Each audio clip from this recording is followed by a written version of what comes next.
Terima kasih Anda masih bersama kami di Visi Negarawan. Kami juga melakukan jajak pendapat sederhana melalui media sosial yang hasilnya sebagian besar responden menilai narasi kecurangan pemilu hanya gimmick politik.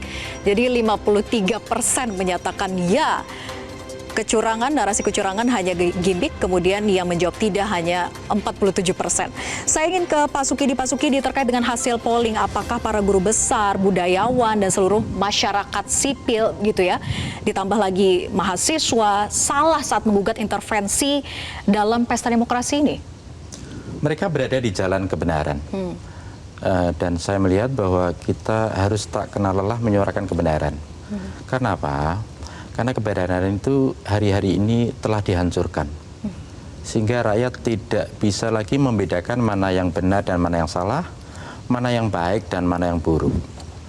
Kebenaran itu sengaja dihancurkan karena itu bagian dari agenda besar dari tirani kekuasaan. Tirani kekuasaan punya proyeksi bahwa kebenaran itu harus dihancurkan, sehingga yang dipermainkan hanyalah tinggal perasaan. Karena itu para guru besar, budayawan, agamawan, dan kelompok masyarakat sipil harus terus berani menyuarakan kebenaran. Karena kebenaran itulah yang menjadi basis kita untuk melakukan kritik pada kekuasaan yang pongah.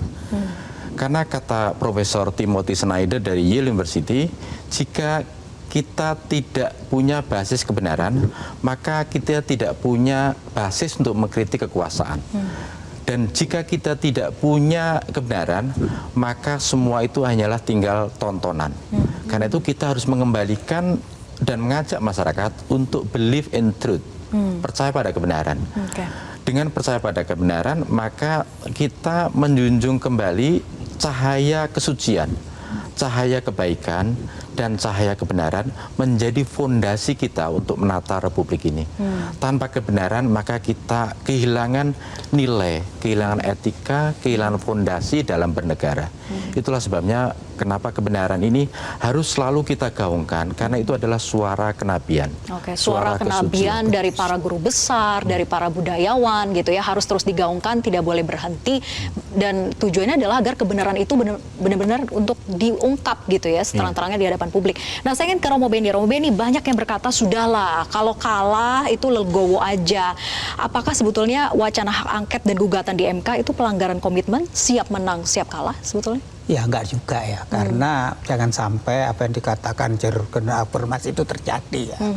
Ketika kolonialisme ruang publik dan krisis legitimasi yang dikendalikan oleh negara dan bisnis, itu akhirnya membuat kita tidak mampu untuk keluar dari sebuah kesadaran kritis kita. Jadi ini persoalan bukan menang kalah, tapi persoalannya adalah bagaimana ruang-ruang publik itu dikembalikan fungsinya. Nah, ruang publik yang dikembalikan fungsinya, seperti katakan Mas Sukidi tadi, adalah kebenaran itu harus diperjuangkan. Dan kebenaran diperjuangkan itu nggak bisa dibungkam. Nah, persoalan kita adalah monopoli kebenaran itu dikendalikan oleh satu tangan. Ketika satu tangan mengendalikan monopoli kebenaran, sehingga kebenaran itu hanya milik satu orang. Padahal kalau kita bicara kebenaran, itu kan bicara tentang bagaimana kita mencari hakikat dari kebenaran itu. Apa hakikat itu? Keadilan. Nah, ketika keadilan dilukai, maka kita bersama-sama mencari nilai-nilai kebenaran itu. Jadi kita jangan sampai pikiran kita itu dikendalikan oleh namanya power. Jadi dalam relasi kuasa yang tidak seimbang seperti ini, power satu tangan itu berbahaya. Dan ini yang menyebabkan fasisme itu. Nah, jangan sampai fasisme gaya baru itu terjadi. Sehingga absolut kebenaran ditentukan hanya satu orang. Atau penguasa itu. Ya, itu yang dikatakan oleh Habermas, krisis legitimasi itu. Tapi kalau memang monopoli itu adanya di kekuasaan, apakah bisa untuk mendobrak itu, Rom? Ya bisa.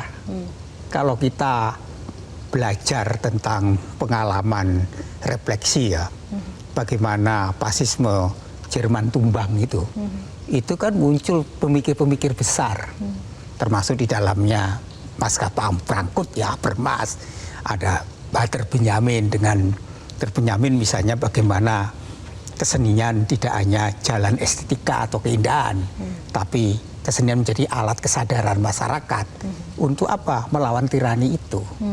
Dan pasti kebenaran itu mencari jalannya sendiri kok. Jadi nggak mungkin kita membungkam kebenaran itu. Kebenaran akan mencari jalannya sendiri. Dan itu. Jadi yang ingin mengungkap kebenaran juga jangan takut gitu ya, karena kan melawan kekuasaan ini. Sebenarnya persoalannya kita bukan di situ. Kita kebenaran itu kan nilai yang tertinggi yang dikatakan oleh Dr. Sukidi tadi veritas kan. Lah, kita kebenaran itu sesuatu yang menyangkut nurani seseorang. Jadi kalau orang punya tabur rasa, perasaan terdalam bahwa dia memperjuangkan yang disebut bonum kebaikan, ketika melihat ketidakbaikan, pasti kan tergugah nuraninya. Kalau orang masih punya suara hati. Persoalan kita adalah apakah suara hati setiap insan di Indonesia mati? Enggak dong.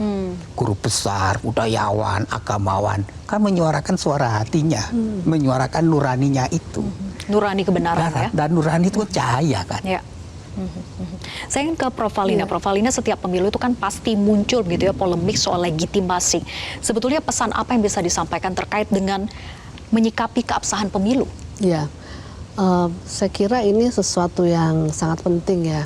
Ada istilah itu Kofi Annan pada tahun 2012 itu memperkenalkan istilah election with integrity. Jadi pemilu yang berintegritas, karena waktu itu beliau melihat penyelenggaraan pemilu di negara Afrika sebagian dan juga di Asia itu jauh dari jurdil gitu ya. Tapi kan kita 2004 sudah memperlihatkan bahwa pemilu kita itu cukup jurdil kan waktu itu dan diakui oleh kalangan internasional. Nah, karena itu memang tadi itu mengenai kebenaran itu dasarnya itu adalah kejujuran dan keadilan.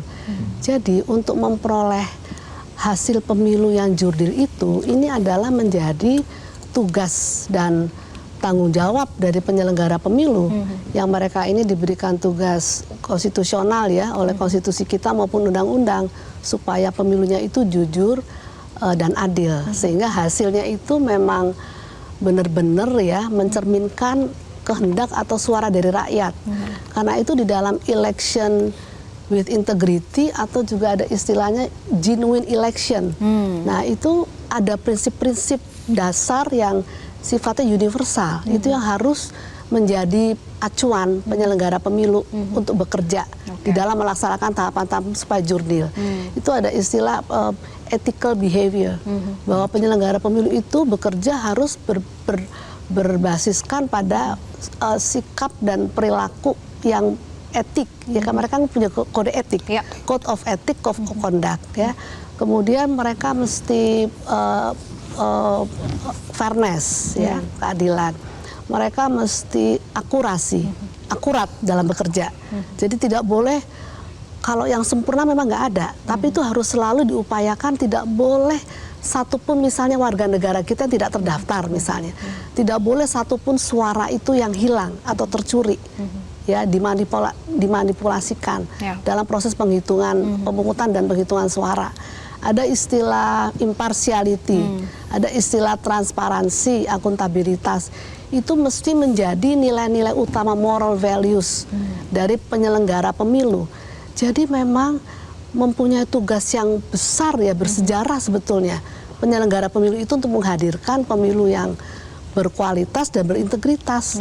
Karena taruhannya masa depan bangsa. Itu kalau masyarakat nggak percaya seperti sekarang ini kan akan menghasilkan satu legitimasi moral dan legitimasi politik yang rendah ya bagi mereka yang terpilih, baik itu pemimpin eksekutif maupun dari Nah, bicara soal jujur adil ini Bu, kita juga melakukan polling dan hasilnya adalah mayoritas responden menyatakan proses yang jurdil ini menentukan legitimasi pemilu.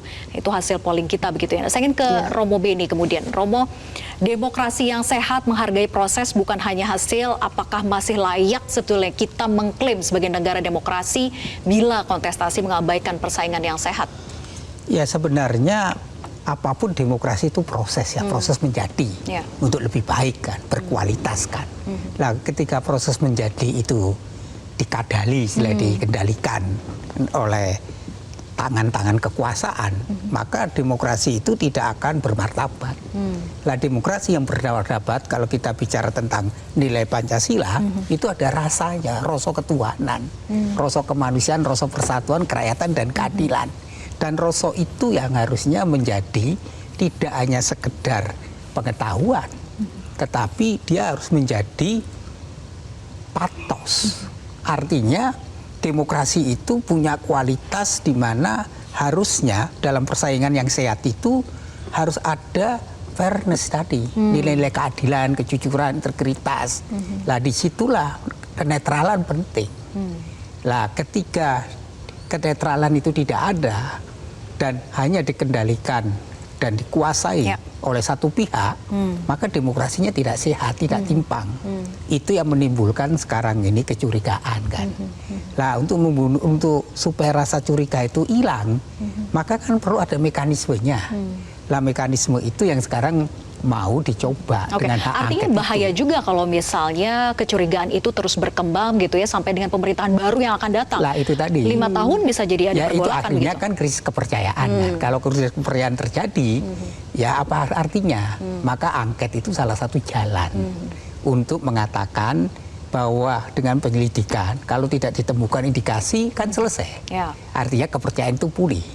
Kalau enggak, ini akan terus berlangsung. Kalau kepercayaan tidak ada stabilitas politik, ya ekonomi terganggu. Oke, saya ke Prof. Valina. Prof. Valina menggunakan jalur politik untuk mengungkap kecurangan, bahkan juga sampai ke netralitas begitu ya. Ini adalah fenomena baru sebetulnya. Apa yang bisa kita harapkan dari proses politik di DPR ini? Ya, ini adalah sesuatu yang penting ya mengenai hak angket itu ya. Karena itu adalah bagian dari fungsi pengawasan DPR ya. Ada 3 fungsi DPR itu ya, legislasi, anggaran, dan pengawasan. Nah ini ada hak angket, ada interpelasi, dan ada menyampaikan pendapat ya. Itu bagian dari pengawasan. Jadi jalur politik ini penting ya untuk digunakan supaya kemudian satu persoalan yang dipertanyakan oleh masyarakat ya itu kemudian diproses di dalam jalur politik ya sesuai dengan ketentuan yang berlaku ya. Kemudian di situ nanti akan dibuka ya mengenai permasalahannya itu, mengapa terjadi ini, mengapa terjadi itu, gitu kan. Jadi nanti akan memperoleh gambaran yang utuh mengenai masalah itu, dan dari situ kita akan mendapatkan satu masukan mengenai sebaiknya ke depan perbaikannya seperti apa begitu. Bahkan pemilu itu kan memang sesuatu yang utama ya di dalam demokrasi perwakilan ya. Mau tidak mau kan pemilu, karena memilih pemimpin lewat pemilu. Jadi ya harus selalu kita perbaiki proses pelaksanaannya itu, tahapan-tahapan itu. Baik, dan dimulai dengan pengusutan dulu begitu ya, melakukan penyelidikan nanti melalui hak angket. Menuju pada perbaikan, perbaikan pemilu, bagian dari perbaikan demokrasi kita ke depan. Oke, dan untuk polling kita selanjutnya ini menghasilkan mayoritas masyarakat menilai mengusut pelanggaran pemilu sesuai prinsip demokrasi. Kita akan lanjutkan diskusi usai jeda, tetap bersama kami di Visi Negarawan. Jelajahi cara baru mendapatkan informasi. Download Metro TV Extend sekarang.